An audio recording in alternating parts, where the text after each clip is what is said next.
Γεια σας παιδιά, αυτό είναι το TikTok account μου, έχω κάνει ένα βίντεο, οπότε βλέπετε, εντάξει δεν έχω κάτι special, έχω εδώ ένα link που πάει κατευθείαν στο YouTube, να πάμε λίγο, το πατάμε και μας βάζει κατευθείαν εδώ. Όποιος θέλει να δει το βίντεο που έχω εδώ και 2 εβδομάδες θα κάνω καινούριο, αλλά ναι, γενικά αυτό είναι, δεν είναι κάτι.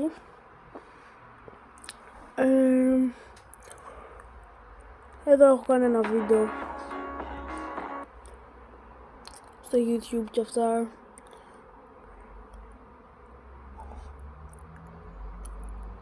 Ναι, γενικά δεν έχω κάτι. Έχω δει κάτι προβολές. Ναι. Ελπίζω να κάνετε follow. Τα λέμε.